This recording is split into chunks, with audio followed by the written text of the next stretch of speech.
Bonjour et bienvenue sur Édifier votre foi. Édifier votre foi, c'est une série d'enseignements sur les principes du royaume de Dieu. C'est une initiative du révérend pasteur Bruno Koussou, qui est le leader des ministères AFNAD. L'objectif de ces temps, c'est de challenger notre foi et de transformer nos mentalités.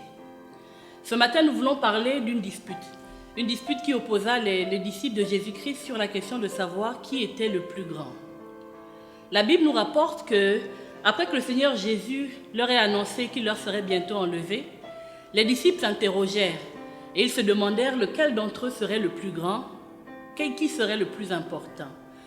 La question, en fait, c'était de savoir qui serait le plus apte, le plus qualifié pour remplacer le Seigneur Jésus-Christ. Et la querelle qui a résulté de ces discussions peut nous montrer que, pour eux, la réponse à cette question était fondamentale. Peut-on en vouloir aux disciples? Peut-on leur reprocher cette attitude? Lorsqu'on voit que la société d'aujourd'hui, la société moderne, met l'emphase sur la position, sur le mérite, sur la compétitivité, sur la performance, sur l'ambition, cette question nous semble fondamentale. Elle est légitime, elle est même tout à fait naturelle aujourd'hui. Depuis notre très jeune âge, nous sommes poussés à devenir plus forts, plus intelligents, plus beaux, plus rapides que les autres. Nous sommes encouragés à appartenir à une élite et à occuper les premières places. Et donc, de façon quasi spontanée, ceux qui n'arrivent pas à atteindre ces standards, ceux qui n'y parviennent pas, ceux qui échouent, sont mis de côté, ils sont mis à l'écart. Mais l'attitude de notre Seigneur est totalement différente, totalement différente. Sur cette question, il estime que les aspirations de ses disciples sont purement terrestres, elles sont purement humaines, elles sont donc secondaires. Il estime que de telles aspirations ne devraient pas briser l'unité ou la cohésion du groupe. Car au final, dans le royaume de Dieu, il n'en est pas ainsi.